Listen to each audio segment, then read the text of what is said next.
Hi friends, मी Swati life easy मी या YouTube चॅनलमध्ये तुम्हा सर्वांचं स्वागत करते। बघू शकता किती मस्त असे खुसखुशीत कुरकुरीत मस्त असे खारे शंकरपाळे थोड्या वेगळ्या पद्धतीने केलेले आहेत। काजू नमकीन सारखे मस्त चवीला अप्रतिम आणि सिक्रेट इंग्रेडियंट्स टाकल्यामुळे अगदी नवीनच चवीचे तयार होणार आहेत। तर बघूया चला रेसिपी। तर आता आपण घेतले सगळे हे साहित्य आपण एकत्र करून घेणार आहोत। तर आता काय काय साहित्य घेतले ते आता मी याच्यात प्लेटमध्ये टाकताना सांगते।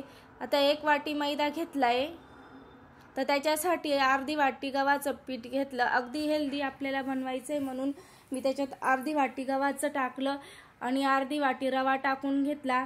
आता जिरं टाकून घेतलं 1 टीस्पून, 1 टीस्पून ओवा टाकून घेतला हातावर क्रश करून। काळं मीठ म्हणजे सगळ्यात महत्त्वाचं, चव खूप अप्रतिम येते। अर्धा टीस्पून मी काळं मीठ टाकून घेतलं, चवीपुरते मीठ टाकलं आणि 2 चमचे तेल टाकून छान पिठाला लावून घेणार आहे। अशा पद्धतीने मस्त मुटकी वळेपर्यंत हे पीठ व्यवस्थित मिक्स करायचं आहे। अशा पद्धतीने व्यवस्थित मिक्स करून घेतलं। आता हातात पकडून मुठ्ठी वाळून बघते, छान अशी मुठ्ठी आपली तयार होते। तर समजायचं आपल्या पिठाला व्यवस्थित मळून लागलेले। आता आपण थोडं थोडं पाणी घेऊन मस्त असा घट्टसर गोळा मळून घेणार आहोत। आपल्याला पोळींसारखा किंवा पातळ गोळा मळायचा नाही, अगदी घट्टसर गोळा मळून घ्यायचा। बघू शकता मस्त असा घट्टसर गोळा मळून घेतलेला आहे। आणि आता 15 मिनिटासाठी रेस्ट करायला ठेवून देऊया, तोपर्यंत रवा छान फुलून येईल। आता साठा बनवण्यासाठी मी एक चमचा मैदा घेतला, 2 चमचे तूप घेतलं, व्यवस्थित मिक्स करून घेणार आहे आणि साठा आपला तयार झाला। अगदी झटपट तयार होतो अगदी। आता हे बाजूला झाल्यानंतर 15 मिनिटं आपलं 15 मिनिटं झाले, पीठ छान असं मुरवले।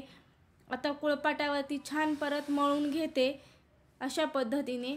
आता आपले याचे 4 भाग करून घेणार आहे मी।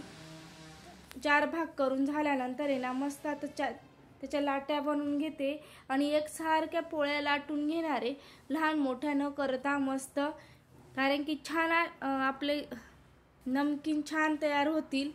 तर अशा पद्धतीने मी आता 4 पोळ्या लाटून घेणार आहे, अगदी कोळपाट भरून पोळ्या लाटून घेणार आहे। बघू शकता एवढी जाड थिकनेस ठेवायची आहे। तर मस्त अशी त्याच्यावर थोडंसं पीठ टाकून देते चिटकू नये म्हणून। तर मस्त अशा एकसारखे आपण 4 पोळ्या लाटून घेतलेल्या आहेत। आता पहिली पोळी ठेवून घेऊया, त्याच्यावर साठा लावून घेणार आहोत। अगदी पातळ साठा लावायचा आहे, भरपूर नाही लावायचा आहे आणि व्यवस्थित लावून घेणार आहोत। अगदी काटोकाट पसरून लावून घेणार आहोत। परत दुसरी ठेवली, दुसरीवर पण आपल्याला साठा लावून घ्यायचा आहे अशा पद्धतीने व्यवस्थित। तर अगदी सोपी रेसिपी आहे, पण खाण्यासाठी खूपच स्वादिष्ट होतात। अगदी नमकीन जसे स्वीटच्या दुकानात जे पॅकिंगमध्ये येतात तशाच पद्धतीने होतात। काळं मीठ टाकल्यामुळे खूप चव येते। आता परत आपण साठा टाकून घेतला, आता ही तिसरी स्टेप होती आपली। तर अशा पद्धतीने आता आपला चौथी जी पोळी होती ती टाकून घेतली। आता वरती साठा लावायची अजिबात गरज नाहीये। आता आपण छान पद्धतीने लाटून घेणार आहोत। आता आपली पोळी थोडी जाड वाटते, आता आपण याच्यावर लाटण्याने मस्त मोठी पोळी लाटून घेणार आहोत अशा पद्धतीने। अगदी जाड पण नाही ठेवायचे आपल्याला, अगदी बारीक पण नाही करायचे, छान असे आपल्याला काजू सारखे दिसायला पाहिजे एवढे छान आपल्याला बनवून घेणार आहोत। तर मला कोळपाट कमी पडल्यामुळे मी परातीवरती व्यवस्थित लाटून घेणार आहे अशा पद्धतीने। अगदी सोपं आणि सहज होतात, अगदी कमी साहित्यात आणि चवीला अप्रतिम होतात। जर तुम्ही लाईफ इझी या चॅनलला जर सबस्क्राईब केलं नसेल तर नक्की सबस्क्राईब करा।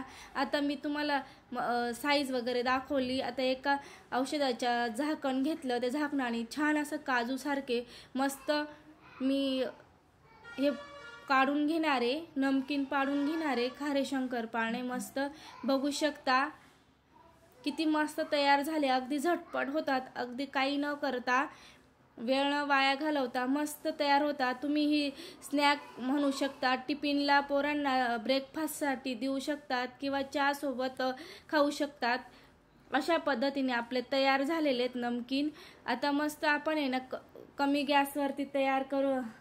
कमी गॅसवर सुरुवातीला थोडा फुल ठेवायचा आणि नंतर मीडियम गॅसवरतीच आपल्याला तळायचं आहे, अगदी कमी गॅसवरती नाही तळायचं आहे। तर अशा पद्धतीने मस्त छान तळून घेणार आहोत। बघू शकता अगदी 3-4 मिनिटानंतर आपले मस्त असे लेयर्स खुललेले आहेत, अगदी काजू सारखेच दिसत आहेत। बघू शकता अशा पद्धतीने तुम्ही सुद्धा या वर्षी असे खारे शंकरपाळे करा। मस्त कलर सुद्धा छान आलेला आहे, बघू शकता। अगदी सोपी रेसिपी आहे। नक्कीच लाईफ इज एमी या यूट्यूब चॅनल लाईक, शेअर आणि सबस्क्राईब करायला विसरू नका। आता आपण दुसऱ्यांदा तळून घेणार आहोत। अगदी झटपट रेसिपी आहे, मी तुम्हाला आता हातावर चुरून दाखवला, अगदी छान झालेला आहे। तर अशा पद्धतीने आजच्या आपण ना खारे शंकरपाळे म्हणू शकता किंवा काजू नमकीन म्हणू शकतात। अगदी झटपट तयार झालेला आहे, कुरकुरीत मस्त चवीला अप्रतिम। व्हिडिओ स्किप न करता पहा आणि धन्यवाद।